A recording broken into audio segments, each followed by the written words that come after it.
கிறிஸ்துவுக்குள் மிகவும் அன்பான வேத ஆராய்ச்சி நேயர்களை இயேசு கிறிஸ்துவின் இனிய நாமத்தினாலே வாழ்த்தி வரவேற்கிறோம். கடந்த நிகழ்ச்சியிலே நாம் 52ஆம் சங்கீதம் முதல் 55ஆம் சங்கீதம் வரை கற்றுக்கொண்டோம். அந்த பாடத்திலே அந்தி கிறிஸ்து உண்மை பேச வேண்டிய சூழ்நிலையில் பொய் பேசுவான். அவன் வார்த்தையை யாரும் நம்ப முடியாது. அவன் செல்வந்தனாய் இருப்பான் என்றாலும் இயேசுவின் வருகையிலே அவன் கீழே தள்ளப்படுவான் என்று கற்றுக்கொண்டோம். மேலும் கிறிஸ்தவர்கள் என்று சொல்லிக்கொள்ளும் சிலரும் கூட தேவன் ஒன்றுமில்லாமையில் இருந்து உலகத்தை சிருஷ்டித்தார் என்பதை விசுவாசிக்கிறது இல்லை. அந்தி கிறிஸ்துவின் ஆவியும் இதைத்தான் சொல்கிறது. பிதாவை குறித்தோ குமாரனை குறித்தோ அந்தி கிறிஸ்து நம்புகிறது இல்லை என்றும் கற்றுக்கொண்டோம். இன்று நாம் 56ஆம் சங்கீதம் முதல் 60ஆம் சங்கீதம் வரை கற்றுக்கொள்ள இருக்கிறோம். இந்த பாடத்திலே மிக்தாம் என்றால் பொருள் என்ன? பயமும் விசுவாசமும் ஒரே நேரத்தில் இருக்க முடியுமா? ஆவியிலே நடப்பது என்றால் பொருள் என்ன? விவரமாக அறிந்து கொள்ள தொடர்ந்து எங்களுடன் இணைந்திருங்கள். வேத ஆராய்ச்சி நிகழ்ச்சியை தவறாமல் கேட்டு வருகிற எங்களுக்கு அருமையான சகோதரனை சகோதரியே, இன்று நாம் சங்கீதம் 56 முதல் 60 வரை சிந்திக்கப் போகிறோம். 56ஆம் சங்கீதத்திலே தாவீதின் பயத்தை குறித்தும் கர்த்தர் மேல் தாவீது வைக்கும் நம்பிக்கையை குறித்தும் வாசிக்கிறோம். சங்கீதம் 56 முதல் 60 வரை ஒன்று போல இணைக்கப்பட்டதாக இருக்கிறது. இவை எல்லாமே மிக்தாம் எனும் சங்கீதங்கள் என்று சொல்லப்பட்டிருக்கிறது. மிக்தாம் என்றால் பொருள் என்ன? ஆழமாக எழுதப்பட்ட அல்லது நிலையான என்று சொல்லலாம். அசைக்கப்பட முடியாத உறுதியான நிலைத்திருக்கும் காரியங்களை குறித்த ஒரு வார்த்தை இது. 57ஆம் சங்கீதம் 7ஆம் வசனத்திலே தாவீது சொல்லும் பொழுது, என் இருதயம் ஆயத்தமாயிருக்கிறது என்று 2 முறை கூறியிருக்கிறார். அதுதான் மிக்தாம். 56ஆம் சங்கீதத்திலே அலைந்து தெரியும் ஒருவனுடைய மகிழ்ச்சியான நம்பிக்கையை குறித்து வாசிக்கிறோம். ஞாபகம் இருக்கிறதா? 56ஆம் சங்கீதத்திலே தாவீது புறாவை போல் சிறகுகள் இருந்தால் நான் பறந்து போய் இளைப்பார்வேன் என்று கூறியிருந்தார். இந்த சங்கீதத்திலே பார்ப்பது போல எதிரியானவன் வெளியே இருந்தாலும் தாவீது ஆபத்தான ஒரு நிலைமையிலே தான் இருக்கிறார். எல்லா பக்கங்களிலேயும் துன்மார்க்கர் காத்து நிற்கிறார்கள். இவை எல்லாவற்றிற்கும் மத்தியிலிருந்து கர்த்தர் தாவீதை விடுதலை செய்தார்.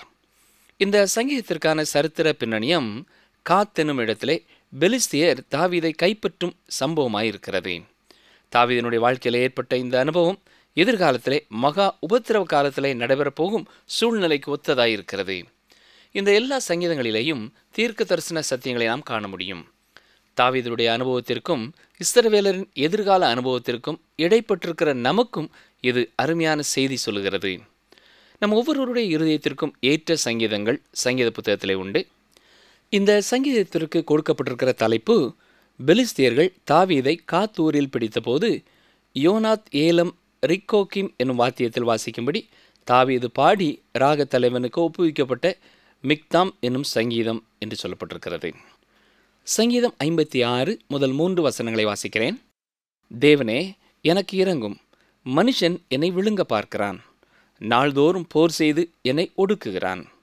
என் சத்துருக்கள் நாள்தோறும் என்னை விழுங்க பார்க்கிறார்கள். உன்னதமானவரே, எனக்கு விரோதமாய் அகங்கரித்து போர் செய்கிறவர்கள் அநேகர். நான் பயப்படுகிற நாளில் உம்மை நம்புவேன். நன்றாக கவனித்தீர்களா? தாவீது எப்பக்கத்திலும் சத்துருக்களால் சூழப்பட்டிருந்தாலும் மிக உறுதியோடும் நம்பிக்கையோடும் நான் கர்த்தரை நம்புவேன் என்று சொல்கிறார். நிகழ்ச்சியை கேட்டுக்கொண்டிருக்கிற அருமையான சகோதரனை சகோதரியே, இந்த காலகட்டங்களிலே எந்த காரியத்தை குறித்தாவது நீங்கள் பயத்தோடும் நடுக்கத்தோடும் இருக்கிறீர்களா? உங்கள் நம்பிக்கையை பூரணமாய் கர்த்தர் மேல் வையுங்கள். கர்த்தர் என்னை எல்லா தீங்குக்கும் விலக்கி காத்துக்கொள்வார் என்று விசுவாசியுங்கள். அந்த விசுவாசத்தின் விளைவுக்காக கர்த்தருக்கு ஸ்தோத்திரம் செலுத்துங்கள். நான் பயப்படுகிற நாளில் கர்த்தரை நம்புவேன் என்பது தாவீதின் அனுபவம் மட்டுமல்ல, நம்முடைய அனுபவமாகவும் இருக்கட்டும். தாவீது உண்மையாகவே பயந்த ஒரு நிலைமையிலே தான் இருந்தார். அவருடைய வாழ்க்கையிலே அப்படிப்பட்ட வேளையிலே தான் விசுவாசம் கடந்து வருகிறது. யாராவது எனக்கு பயமே இல்லை என்று சொல்லி கூறுவார்கள் என்றால் தங்கள் சூழ்நிலை குறித்து உணர்வற்றவர்களாய் அறியாமையிலே இருக்கிறார்கள் என்று கூறலாம். ஆனால் தாவீது உண்மையான பயத்தை வெளிப்படுத்துகிறார். அதுபோல கர்த்தர் மேலுள்ள உண்மையான நம்பிக்கையையும் வெளிப்படுத்துகிறார். பயமும் விசுவாசமும் ஒரே நேரத்தில் இருக்க முடியுமா? 1 யோவான் 4ஆம் அதிகாரம் 8ஆம் வசனத்தை பார்க்கும் பொழுது, அன்பிலே பயமில்லை, பூரண அன்பு பயத்தை புறம்பே தள்ளும், பயமானது வேதனை உள்ளது, பயப்படுகிறவன் அன்பில் பூரணப்பட்டவன் அல்ல என்று சொல்லப்பட்டிருக்கிறது. ஆம் பிரியமானவர்களே, உண்மையான அன்பு பயத்தை புறம்பே தள்ளுகிறது. உங்களுக்கு விசுவாசம் இருந்தாலும் பயமும் இருக்கக்கூடிய வாய்ப்பு இருக்கிறது. இவ்வாறு நான் கூறுவதனாலே உங்களுக்கு ஒருவேளை இந்த வார்த்தைகள் ஆறுதலாய் இருக்கலாம். பயத்தின் மத்தியிலேயும் உள்ளத்தின் ஆழத்திலே உங்களுக்கு இருக்கிற நம்பிக்கையை கர்த்தர் அறிந்திருக்கிறார். சங்கீதம் 56:8, என் அலைச்சல்களை தேவரீர் எண்ணி இருக்கிறீர், என் கண்ணீரை உம்முடைய துருத்தியில் வையும், அவைகள் உம்முடைய கணக்கில் அல்லவோ இருக்கிறது. ஆம் பிரியமானவர்களே, நாம் ஒவ்வொரு இடத்திற்கு புறப்பட்டு போகும் பொழுதும் வரும் பொழுதும் அதை குறித்து கர்த்தர் அறிந்திருக்கிறார். கர்த்தரை மற்றவர்கள் அறிந்து கொள்ள வேண்டும் என்பதற்காக நீங்கள் செய்கிற பிரயாணங்கள், கர்த்தருடைய ஊழியத்திலே உதவி செய்வதற்காக நீங்கள் செய்கிற பிரயாணங்கள் எல்லாவற்றையும் கர்த்தர் அறிந்திருக்கிறார். அது மட்டுமல்ல, உங்களுடைய கடமையை உண்மையோடும் உத்தமத்தோடும் செய்வதற்காக நீங்கள் செய்கிற பிரயாணங்கள் அதையும் கர்த்தர் அறிந்திருக்கிறார். அது மட்டுமல்ல, என்னுடைய கண்ணீரை உம்முடைய துருத்தியிலே வையும் என்று சொல்லப்பட்டிருக்கிறது. கடந்த காலங்களிலே துக்கப்பட்டு அழுகிறவர்கள் தோல் பைகளிலே தங்களுடைய கண்ணீரை பிடித்து வைத்திருக்கிறார்கள். குறிப்பாக தங்களுக்கு அருமையானவர்களின் மரண நேரத்திலே கல்லறையின் அருகே அந்த குறிப்பிட்ட நபருக்காக எவ்வளவு அழுதிருக்கிறார்கள் என்பதை தெரிவிக்கும்படியாக அவ்வாறு செய்திருக்கிறார்கள். ஜான் பனியனும் தன்னுடைய புத்தகத்தில் எழுதும்பொழுது, நம்முடைய கண்ணீரை தேவனும் பத்திரப்படுத்தி வைத்திருக்கிறார், ஏனென்றால் அதை அகற்றுகிறவர் அவரே என்று எழுதியிருக்கிறார். மேத்யூ ஹென்றி என்றும் ஒரு வேத விரிவுரையாளர் கூறும்பொழுது, கர்த்தருடைய நாமத்தினாலே பாடுபடுத்தப்படும் மக்களின் கண்ணீரை தேவன் பத்திரப்படுத்தி வைத்திருக்கிறார், அது தேவனுடைய பொக்கிஷங்களிலே பத்திரப்படுத்தப்பட்டிருக்கிறது என்று சொல்லியிருக்கிறார். சங்கீதம் 56:10, தேவனை முன்னிட்டு அவருடைய வார்த்தையை புகழுவேன், கர்த்தரை முன்னிட்டு அவருடைய வார்த்தையை புகழுவேன். இந்த நிகழ்ச்சியை கேட்கிற பலர், நீங்கள் எப்பொழுதும் வேத புத்தகத்திற்கே முக்கியத்துவம் கொடுக்கிறீர்கள், அதை குறித்தே எப்பொழுதும் பேசுகிறீர்களே என்று கூறுகிறார்கள். ஆம் பிரியமானவர்களே, அதைத்தான் தாவீதும் செய்தார். இந்த உலகத்திலே மிகவும் குறைவானவர்களே கர்த்தருடைய வார்த்தையை குறித்து ஒவ்வொரு நாளும் கர்த்தரை துதிக்கிறார்கள். வேத ஆராய்ச்சி நிகழ்ச்சியை கேட்கிற ஒவ்வொருவரும் வேத புத்தகத்தை கையிலே எடுக்கும் பொழுதெல்லாம் அந்த கர்த்தருடைய வார்த்தைக்காக நாம் கர்த்தரை துதிப்போமாக. சங்கீதம் 56:11, தேவனை நம்பியிருக்கிறேன், நான் பயப்படேன், மனுஷன் எனக்கு என்ன செய்வான்? உங்களுடைய வாழ்க்கையிலேயும் எந்த ஒரு காரியத்தை குறித்தாவது நீங்கள் பயத்தோடு இருப்பீர்கள் என்றால், அருமையானவர்களே, நான் கர்த்தரை நம்பி இருக்கிறேன், எனவே நான் பயப்படேன் என்று சொல்லுங்கள். உங்களுடைய சூழ்நிலைகள் கர்த்தருக்கு தெரியும். தேவனுடைய அனுமதி இல்லாமல் யாரும் அவருடைய பிள்ளையாகிய உங்களை ஒன்றும் செய்ய முடியாது. சங்கீதம் 56:13, நான் தேவனுக்கு முன்பாக ஜீவனுள்ளோருடைய வெளிச்சத்திலே நடக்கும்படி நீர் என் ஆத்துமாவை மரணத்துக்கும் என் கால்களை இடறலுக்கும் தப்புவியாதிருப்பீரோ. தன்னுடைய வாழ்க்கையிலே மிக பெரிய பாவத்தை செய்த பொழுது தாவீது, இனி நான் வழிவிலகி போகாதபடி கர்த்தரோடையே நடக்க விரும்புகிறேன் என்று கூறினார். சரித்திரத்தை நாம் பார்ப்போம் என்றால், இந்த குறிப்பிட்ட காரியத்திலே அவர் பின்வாங்கி போனதாக நாம் பார்க்கிறதில்லை. பாபிலோனிலே அரசனாயிருந்தவன் அனுதினமும் அதையே செய்து வந்தான். அது அவனுக்கு சாதாரணமான ஒரு காரியம். ஆனால் அது தாவீதின் பழக்கம் அல்ல. நான் கர்த்தருக்கு முன்பாக நடந்து உத்தமனாக இருக்க விரும்புகிறேன் என்றுதான் தாவீது கூறியிருக்கிறார். கலாத்தியர் 5:16 கவனியுங்கள். ஆவிக்கேற்றபடி நடந்து கொள்ளுங்கள், அப்பொழுது மாம்ச இச்சையை நிறைவேற்றாதிருப்பீர்கள். நாம் ஊன்றி நடப்பதற்கு பயன்படுத்தக்கூடிய ஊன்றுகோலை விட பெரிய காரியத்தை கர்த்தர் நமக்கு தந்திருக்கிறார். பரிசுத்த ஆவியானவர் நமக்குள்ளே வாசம் பண்ணுகிறார். ஆவியிலே நடப்பது என்றால் பொருள் என்ன? முழுவதும் ஆவியானவரையே சார்ந்து கொள்ளுதல். கலாத்தியர் நிருபத்தை நாம் படிக்கும் பொழுது ஏற்கனவே அதை நாம் கற்றுக்கொண்டோம். உயரமான ஒரு நாட்காலியிலே நாம் உட்கார்ந்து கொண்டு எப்படி நடப்பது என்பதை நாம் கற்றுக்கொள்ள முடியாது. நாம் கீழே இறங்கி நடக்கும் பொழுதுதான் நடக்க பழகுவோம் என்பதை கற்றுக்கொண்டோம்.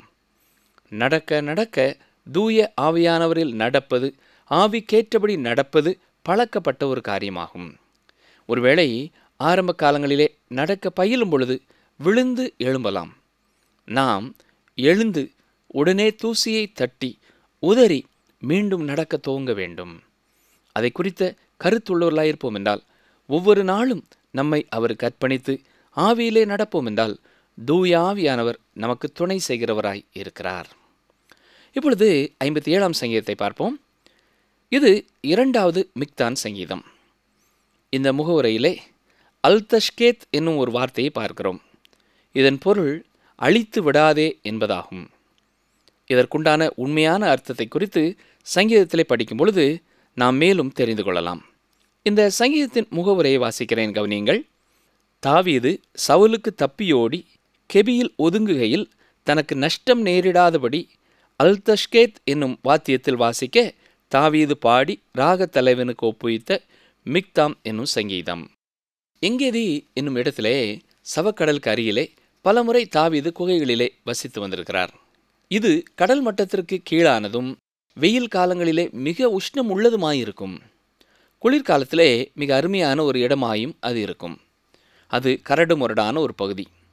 அதுல்லாம் என்னும் கெபியும் அந்த பகுதியிலே தான் இருக்கிறது. இந்த அதுல்லாம் என்னும் கெபியிலிருந்து தான் தாவீது பல சங்கீதங்களை எழுதியிருக்கிறார் என்று சில வேத பண்டிதர்கள் கூறுகிறார்கள். தாவீதனுடைய பாடுகள் கிறிஸ்துவின் பாடுகளுக்கு நிழலாட்டமாயிருக்கிறது. மேலும் கடைசி காலத்திலே இஸ்ரவேல் ஜனங்கள் மகா உபத்திரவ காலத்திலே படப்போகும் பாடுகளுக்கும் இணையானதாய் இருக்கிறது என்றும் கூறப்படுகிறது. என்றாலும் இந்த காலத்திலே வாழும் நமக்கும் இந்த சங்கீதங்கள் மூலமாக செய்தி வருகிறது. சங்கீதம் 57:1, எனக்கு இறங்கும் தேவனே, எனக்கு இறங்கும், உம்மை என் ஆத்துமா அண்டிக் கொள்கிறது. விக்கினங்கள் கடந்து போகும் மட்டும் உமது செட்டைகளின் நிழலிலே வந்து அடைவேன். பிரியமானவர்களே, உங்களை குறித்து எனக்கு தெரியாது. ஆனால் நான் தாவீதோடு இணைந்து எனக்கு இறங்கும் தேவனே, எனக்கு இறங்கும், உம்மை என் ஆத்துமா அண்டிக் கொள்கிறது என்று ஜெபிக்கிறேன். தேவன் என்மேல் கிருபையாய் இருக்க வேண்டும் என்று வாஞ்சிக்கிறேன். என்னிடத்திலே அவர் தனது நீதி நியாயத்தை செயல்படுத்த நான் விரும்பவில்லை. அவர் அப்படி செய்வார் என்றால் எனக்கு தண்டனை உண்டு. என்னிடத்திலே அவர் கிருபையுடனும் இரக்கத்துடனும் செயல்படவே விரும்புகிறேன். ஆம் பிரியமானவர்களே, அவர் இரக்கத்தில் ஐஸ்வர்யம் உள்ளவர். எனக்கு போதுமான இரக்கம் அவரிடத்திலே உண்டு. எனவே அந்த இரக்கங்கள் எல்லாவற்றையும் நான் பெற்றுக்கொள்ளப் போகிறேன். அது மட்டுமல்ல, உங்களுக்கும் போதுமான இரக்கம் அவரிடத்திலே இருக்கிறது. இந்த முதல் வசனத்தின் பின்பகுதியை பார்ப்பீர்கள் என்றால், விக்கினங்கள் கடந்து போகும் மட்டும் உம்முடைய செட்டைகளின் நிழலிலே வந்து அடைவேன் என்று சொல்லியிருக்கிறார். தாவீது இந்த செட்டையின் மறைவை அனுபவித்திருக்கிறார். ஆனாலும் இஸ்ரவேல் மக்கள் மொத்தமாக இன்னமும் அதை அனுபவிக்கவில்லை. மத்தேயு 23:37 இயேசு எருசலேமிற்காக ஜெபிக்கும் பொழுது எப்படி ஜெபித்தார்? வாசிக்கிறேன். மத்தேயு 23:37, எருசலேமே, எருசலேமே, தீர்க்கதரிசிகளை கொலை செய்து உன்னிடத்தில் அனுப்பப்பட்டவர்களை கல்லெறிகிறவளே, கோழி தன் குஞ்சுகளை தன் சிறகுகளின் கீழே கூட்டி சேர்த்து கொள்ளும் வண்ணமாக நான் எத்தனை தரமோ உன் பிள்ளைகளை கூட்டி சேர்த்து கொள்ள மனதாயிருந்தேன், உங்களுக்கோ மனதில்லாமற் போயிற்று. இஸ்ரவேல் இன்னமும் அவருடைய செட்டையின் கீழ் வரவில்லை. பிரியமானவர்களே, நீங்கள் அவருடைய செட்டையின் கீழ் வர ஆயத்தமாயிருக்கிறீர்களா? வேறு வார்த்தைகளிலே சொல்ல வேண்டுமென்றால், அவரை நேசிக்க, அவருக்கு கீழ்ப்படிய பிரியமுள்ளவர்களாயிருக்கிறீர்களா? இயேசு கூறும்பொழுது, என்னிடத்தில் அன்பாயிருந்தால் என் கற்பனைகளை கைக்கொள்ளுங்கள் என்று கூறியிருக்கிறார். அதோடு ஆவிக்கேற்றபடி நடக்கவும் தீர்மானியுங்கள். வசனம் 3 பாருங்கள். சங்கீதம் 57:3, என்னை விழுங்க பார்க்கிறவன் என்னை நிந்திக்கையில் அவர் பரலோகத்திலிருந்து ஒத்தாசை அனுப்பி என்னை இரட்சிப்பார். தேவன் தமது கிருபையையும் தமது சத்தியத்தையும் அனுப்புவார். இயேசு கிறிஸ்து சர்வ வல்லமையோடும் மகிமையோடும் திரும்ப வரும்பொழுது விசுவாசத்தோடு அவரை எதிர்நோக்கும் சிறிய கூட்டமான மீதி இருக்கும் யூதர்களுடைய வாழ்க்கையிலே நிறைவேறும். அப்பொழுது அவர்கள் என்ன சொல்லுவார்கள்? ஏசாயா 25:9, அக்காலத்திலே இதோ இவரே நம்முடைய தேவன், இவருக்காக காத்திருந்தோம், இவர் நம்மை ரட்சிப்பார், இவரே கர்த்தர், இவருக்காக காத்திருந்தோம், இவருடைய ரட்சிப்பினால் களிகூர்ந்து மகிழ்வோம் என்று சொல்லப்படும். சங்கீதம் 57:4, என் ஆத்துமா சிங்கங்களின் நடுவில் இருக்கிறது, தீயை இறைக்கிற மனுபுத்திரருக்குள்ளே கிடக்கிறேன். அவர்கள் பற்கள் ஈட்டிகளும் அம்புகளும் அவர்கள் நாவு கருக்கான பட்டயமுமாயிருக்கிறது. சாத்தான் இந்த உலகத்திலே யாரை விழுங்கலாமோ என்று வகை தேடி சுற்றித் திரியும் சிங்கத்தைப் போல இருக்கிறான். அவனுக்கு உதவி செய்யும் அநேக சின்ன சிங்கங்களும் உண்டு. ஞாபகம் இருக்கிறதா? மிக்தாம் என்னும் சங்கீதம் உறுதியான காரியங்களை கூறுகிறதா இருக்கிறது. அது நிலையானதும் என்றென்றைக்கும் இருக்கும் காரியமாயிருக்கிறது. சங்கீதம் 57:7, என் இருதயம் ஆயத்தமாயிருக்கிறது, தேவனே, என் இருதயம் ஆயத்தமாயிருக்கிறது, நான் பாடி கீர்த்தனம் பண்ணுவேன். தொடர்ந்து சொல்லும் மற்றும் ஒரு ஆழமான கருத்தை பாருங்கள். வசனம் 8, என் மகிமையே விழி, வீணையே சுரமண்டலமே விழியுங்கள், அதிகாலையில் விழித்துக் கொள்வேன். பாவமான இரவும் பாடுகளான இரவும் முடிவடைந்து விட்டது. சாத்தானின் ஆளுகை முடிவடைந்து விட்டது. அதிகாலை வந்துவிட்டது. நீதியின் சூரியன் உதித்து விட்டார். அவருடைய செட்டையிலே ஆரோக்கியம் உண்டு. இது எத்தனை அருமையான ஆறுதல் தரும் வார்த்தைகள் இல்லையா? சங்கீதம் 58 பார்ப்போம். இந்த சங்கீதமும் அல்தஷ்கேத் என்னும் வாத்தியத்தில் வாசிக்க தாவீது பாடி ராக தலைவனுக்கு ஒப்புவித்த மிக்தாம் என்னும் சங்கீதம். இங்கே உறுதியான திட்டவட்டமான செய்தி என்னவென்றால், அழிக்க வேண்டாம் என்பதுதான். இப்பொழுது இங்கே ஒரு கேள்வியோடு இது ஆரம்பமாகிறது. யார் கேட்கிறார்கள்? தாவீதின் பேனாவை பயன்படுத்தி தேவன் பேசுகிறார் என்று சொல்லலாம். சங்கீதம் 58:1, மௌனமாயிருக்கிறவர்களே, நீங்கள் மெய்யாய் நீதியை பேசுவீர்களோ? மனுப்புத்திரரே, நியாயமாய் தீர்ப்பு செய்வீர்களோ? எல்லா நியாயாதிபதிகளும் தங்கள் கணக்கை ஒப்புவிக்கும்படியாக ஒரு நாள் கர்த்தர் அவர்களுக்கு அழைப்பு கொடுக்க போகிறார். ஆம் பிரியமானவர்களே, நீதி நியாயம் மௌனமாக இருக்குமோ? அவர்கள் இந்த கேள்விக்கு பதில் உரைக்க வேண்டும்.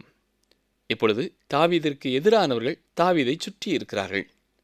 சங்கீதம் 58:3 முதல் 6 வரை வாசிக்கிறேன். துன்மார்க்கர் கற்பத்தில் உட்பவித்தது முதல் பேதலிக்கிறார்கள். தாயின் வயிற்றிலிருந்து பிறந்தது முதல் பொய் சொல்லி வழிதப்பி போகிறார்கள். சர்ப்பத்தின் விஷத்திற்கு ஒப்பான விஷம் அவர்களில் இருக்கிறது. பாம்பாட்டிகள் வினோதமாய் ஊதினாலும் அவர்கள் ஊதும் சத்தத்திற்கு செவிகொடாதபடிக்கு தன் காதை அடைக்கிற செவிட்டு வெறியனைப் போல் இருக்கிறார்கள். தேவனே, அவர்கள் வாயிலுள்ள பற்களை தகர்த்து போடும். கர்த்தாவே, பால சிங்கங்களின் கடைவாய் பற்களை நொறுக்கி போடும். இந்த சங்கீதத்திலே தாவீது தனக்கு எதிரானவர்களுக்கு வரவேண்டிய 6 விதமான அழிவுகளை குறித்து ஜெபிக்கிறார். முதலாவதாக இப்பொழுது வாசிக்க கேட்டோம். பால சிங்கங்களின் கடைவாய் பற்களை நொறுக்கி போடும். ஏற்கனவே எதிரியானவன் சிங்கத்தைப் போல இருக்கிறான் என்று நாம் சிந்தித்தோம். கிறிஸ்தவர்கள் இவ்வாறு ஜெபிக்கக்கூடாது என்று சிலர் கூறுவார்கள். ஆனால் பிரியமானவர்களே, சாத்தானை குறித்து தேவன் செயல்பட வேண்டும் என்று நாம் ஜெபிக்க வேண்டும். ஏனென்றால் அவன் கெர்ச்சிக்கிற சிங்கம் போல இருக்கிறான். அவனுடைய பற்களை தேவன் உடைப்பார் என்று நான் விசுவாசிக்கிறேன். தாவீது நியாயப்பிரமாணத்திற்கு கீழிருந்து நீதிக்காக ஜெபிக்கிறார். அவர் ஜெபிக்கும் மற்றொரு காரியத்தை கவனியுங்கள். வசனம் 7, கடந்தோடுகிற தண்ணீரைப் போல் அவர்கள் கழிந்து போகட்டும். அவன் தன் அம்புகளை தொடுக்கும்போது அவைகள் சின்ன பின்னமாய் போக கடவது. துன்மார்க்கம் வெள்ளத்தைப் போல் இருக்கிறது. அது அப்படியே கரைந்து போக வேண்டும் என்று ஜெபிக்கிறார். அடுத்ததாக அவன் தன்னுடைய அம்பை எய்வதற்காக வில்லை வளைக்கும் பொழுது அதுவும் உடைந்து போக வேண்டும் என்று ஜெபிக்கிறார். ஏனென்றால் எதிரியானவன் தன்னை குறிவைத்து எறிவதை அவரால் பார்க்க முடிகிறது.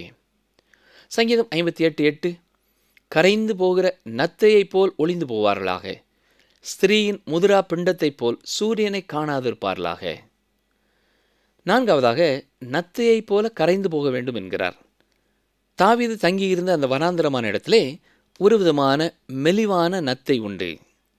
இது சூரிய வெப்பத்தின் விளைவாக கரைந்து போகக்கூடியதாயும் இருந்திருக்கிறது. ஆண்டவரே, என்னுடைய எதிரியும் இந்த நத்தையைப் போல கரைந்து போக பண்ணும் என்கிறார். அவனை ஒழித்து விடும் என்கிறார். 5வதாக என்ன சொல்கிறார்? முதிரா பிண்டத்தைப் போல சூரியனை காணக்கூடாது என்கிறார். அதாவது அவர்கள் எண்ணங்களிலே உருவாகிற எந்த தீமையான காரியமும் செயல்படுத்தப்படக்கூடாது. இதுதான் தாவீதின் ஜெபம். சங்கீதம் 58:9, முள் நெருப்பினால் உங்கள் பானைகளில் சூடேறும் முன்னே பச்சையானதையும் எரிந்து போனதையும் அவர் சுழல் காற்றினால் அடித்து கொண்டு போவார். பானையை அடுப்பிலே வைத்து சுற்றி இருக்கிற முள் பதர்கள் எல்லாவற்றையும் எடுத்து எரியும்படியாக அடுப்பின் அடியில் போட்ட பொழுது வந்த காற்று அனைத்தையும் பறக்கடித்து விட்டது. இதன் பொருள் என்ன? ஆண்டவரே, அவர்கள் தங்கள் தீமையான செயலை செய்யும் முன்னதாக அவர்களை நீர் அப்புறப்படுத்தும். அவர்கள் செயல்பட துவங்கும் முன் அவர்களை அப்புறப்படுத்தும் என்கிறார். இதுவும் ஒரு உன்னதமான ஜெபம்தான். இன்று இறுதியாக 59, 60 சங்கீதங்களை சிந்திப்போம். கர்த்தருடைய ஜனங்கள் இங்கேயும் எதிரிகள் சூழ இருக்கிறார்கள். இதற்கு முன் உள்ள 2 சங்கீதங்களோடும் இந்த 59ஆம் சங்கீதமும் தொடர்புடையது. மீண்டுமாக தாவீது எதிரிகளால் சூழப்பட்டவராயிருக்கிறார். இதுவும் மகா உபத்திரவ காலத்திலே இஸ்ரவேல் ஜனங்களுக்கு மிக பொருத்தமான ஒரு சங்கீதம். இதற்கான முகவுரையை கவனியுங்கள். சவுல் தாவீதை கொல்வதற்காக ஏவல் ஆட்களை அனுப்பின போது அல்தஷ்கேத் என்னும் வாத்தியத்தில் வாசிக்க அவன் பாடி ராக தலைவனுக்கு ஒப்புவித்த மிக்தாம் என்னும் சங்கீதம். இதற்கான சரித்திர பின்னணியத்தை 1 சாமுவேல் 19ஆம் அதிகாரத்திலே நீங்கள் படிக்கலாம். இப்பொழுது சங்கீதம் 59 முதல் 3 வசனங்களை வாசிக்கிறேன். என் தேவனே, என் சத்துருக்களுக்கு என்னை தப்புவையும், என்மேல் எழும்புகிறவர்களுக்கு என்னை விலக்கி உயர்ந்த அடைக்கலத்திலே வையும். அக்கிரமக்காரருக்கு என்னை தப்புவித்து இரத்த பிரியரான மனுஷருக்கு என்னை விலக்கி ரட்சியும். இதோ என் பிராணனுக்கு பதிவிருக்கிறார்கள். கர்த்தாவே, என்னிடத்தில் மீறுதலும் பாவமும் இல்லாதிருந்தும் பலவான்கள் எனக்கு விரோதமாய் கூட்டம் கூடுகிறார்கள். பொதுவாகவே தாவீது தன்னுடைய பிரச்சனைகளையும் இக்கட்டான சூழ்நிலையிலே உள்ள எல்லாவற்றையும் விவரித்துவிட்டு இறுதியாக கர்த்தர் மேல் உள்ள தனது நம்பிக்கையோடு கூட சங்கீதத்தை நிறைவு செய்வார். அதுபோலத்தான் இங்கேயும் கர்த்தர் மேல் உள்ள தனது நம்பிக்கையை, கர்த்தர் தன்னை விடுதலை செய்வார் என்ற விசுவாசத்தை வெளிப்படுத்தியிருக்கிறார். சங்கீதம் 59 16 17 வசனங்கள். நானோ உம்முடைய வல்லமையை பாடி காலையிலே உம்முடைய கிருபையை மகிழ்ச்சியோடு புகழுவேன். எனக்கு நெருக்கமுண்டான நாளிலே நீர் எனக்கு தஞ்சமும் உயர்ந்த அடைக்கலமும் ஆனீர். என் பெலனே, உம்மை கீர்த்தனம் பண்ணுவேன். தேவன் எனக்கு உயர்ந்த அடைக்கலமும் கிருபையுள்ள என் தேவனுமாய் இருக்கிறார். தாவீதை பொறுத்தமட்டிலேயும் கர்த்தர் தாவீதை விடுவித்தார். கர்த்தர் தம்முடையவர்களை ஒருபொழுதும் கைவிடுகிறதில்லை. அவரை நம்பும் இறுதி கூட்டமான இஸ்ரவேல் ஜனங்களை இயேசுவின் வருகையின் சமயத்திலே அவர் விடுவிக்கப் போகிறார். இதற்காக உலக தேசங்களை அவர் நியாயம் தீர்க்கவும் போகிறார். இந்த மிக்தாம் சங்கீதத்தின் வரிசையிலே 60ஆம் சங்கீதம் இறுதியான சங்கீதம். தாவீது தன்னுடைய எதிரிகளுக்கு மேலாக வெற்றி சிறந்து விட்டார். இது தீர்க்க தரிசனமாக எதிர்காலத்திலே கர்த்தர் தன்னுடைய ஜனங்களுக்கு கொடுக்க போகும் வெற்றியை முன்னறிவிக்கிறது. மகா உபத்திரவ காலத்திற்கு முன்னதாக இஸ்ரவேல் மக்கள் பரிபூரண வெற்றியை பெற்றுக்கொள்ளப் போகிறார்கள். சங்கீதம் 60 1 ஒரு கேள்வி எழுப்பப்படுகிறது. தேவனே, நீர் எங்களை கைவிட்டீர், எங்களை சிதறடித்தீர், எங்கள் மேல் கோபமாயிருந்தீர், மறுபடியும் எங்களிடமாய் திரும்பியறலும். இதற்கான விடையை 6வது வசனத்தில் பார்க்கிறோம். தேவன் தமது பரிசுத்தத்தை கொண்டு விளம்பினார், ஆகையால் களி கூறுவேன். சீகேமை பங்கிட்டு சுக்கோத்தின் பள்ளத்தாக்கை அளந்து கொள்ளுவேன். யார் என்னை பலனான கோட்டைக்குள்ளே கொண்டு வர முடியும்? சங்கீதம் 60:9 பாருங்கள். அரணான பட்டணத்திற்குள் என்னை நடத்தி கொண்டு போகிறவர் யார்? ஏதோ மட்டும் எனக்கு வழிகாட்டுகிறவர் யார்? இந்த கேள்விக்கான விடையை 10ஆம் வசனத்தில் பார்க்கிறோம். எங்கள் சேனைகளோடு புறப்படாமல் இருந்த தேவரீர் அல்லவோ, எங்களை தள்ளி விட்டிருந்த தேவரீர் அல்லவோ. ஆம் பிரியமானவர்களே, கர்த்தர் தம்முடைய பரிசுத்தவான்களை நிச்சயமாக மீட்டுக் கொள்ளுவார். அவர் எல்லா காலகட்டங்களிலேயும் இதை செய்ய போகிறார். கடந்த நாட்களிலே தம்முடைய பிள்ளைகளுக்கு அற்புதமான விடுதலையையும் வெற்றியையும் கொடுத்தார். இந்த நாட்களிலேயும் நீங்கள் பாடுபடும் ஒருவராய் இருந்தாலும் உங்களுடைய சூழ்நிலையிலேயும் நீங்கள் கர்த்தரை நம்பியிருக்கிறபடினாலே உங்களுக்கும் அவர் வெற்றியை கொடுக்க போகிறார். நம்முடைய வாழ்க்கையிலே பிரச்சனைகளின் மத்தியிலே, கஷ்டங்களின் மத்தியிலே, ஏன் பாவங்களின் மத்தியிலேயும் கிடந்தாலும் கர்த்தர் நம்மை தூக்கி எடுத்து நிறுத்துவார். எவ்வளோ அற்புதமான ஒரு ஆண்டவர்! இவரை நாம் அனுதினமும் தொழுது கொள்கிறோமா? அனுதினமும் ஆராதிக்கிறோமா? அனுதினமும் அவரை பாடுகிறோமா? அனுதினமும் அவரை மகிமைப்படுத்த தீர்மானிப்போமா? அன்பர்களே, இந்த நாளிலும் நாம் கற்றுக்கொண்ட சத்தியங்கள் என்ன? ஒரு முறை நாம் ஞாபகப்படுத்தி பார்ப்போமா? தாவீது எப்பக்கத்திலும் சத்துருக்களால் சூழ்ந்திருந்தாலும் மிக உறுதியோடும் நம்பிக்கையோடும் நான் கர்த்தரை நம்புவேன் என்று சொல்கிறார். அன்பர்களே, இன்று நீங்கள் எந்த காரியத்தை குறித்தாவது பயத்தோடும் நடுக்கத்தோடும் இருக்கிறீர்களா? உங்கள் நம்பிக்கையை பூரணமாய் கர்த்தர் மேல் வையுங்கள். கர்த்தர் என்னை எல்லா தீங்குக்கும் விலக்கி காத்துக்கொள்வார் என்று விசுவாசியுங்கள். உங்களுக்கு விசுவாசம் இருந்தாலும் பயமும் இருக்கக்கூடிய வாய்ப்பு இருக்கிறது. இவ்வாறு நான் கூறுவதினாலே உங்களுக்கு ஒருவேளை இந்த வார்த்தைகள் ஆறுதலாக இருக்கலாம். பயத்தின் மத்தியிலேயும் உள்ளத்தின் ஆழத்திலே உங்களுக்கு இருக்கிற நம்பிக்கையை கர்த்தர் அறிந்திருக்கிறார். நான் கர்த்தரை நம்பியிருக்கிறேன், எனவே நான் பயப்படேன் என்று சொல்லுங்கள். உங்கள் சூழ்நிலைகள் கர்த்தருக்கு தெரியும். தேவனுடைய அனுமதி இல்லாமல் யாரும் அவருடைய பிள்ளைகளாகிய உங்களை ஒன்றும் செய்ய முடியாது. சங்கீதம் 56:11 தேவனை நம்பியிருக்கிறேன், நான் பயப்படேன், மனுஷன் எனக்கு என்ன செய்வான்? மீண்டும் அடுத்த நிகழ்ச்சியிலே சந்திப்போம். கர்த்தர் உங்களை ஆசீர்வதிப்பாராக. வீண் புகழ்ச்சியை விரும்பாமலும் ஒருவரையொருவர் கோபமூட்டாமலும் ஒருவர் மேல் ஒருவர் பொறாமை கொள்ளாமலும் இருக்க கடவோம். கலாத்தியர் 5:26.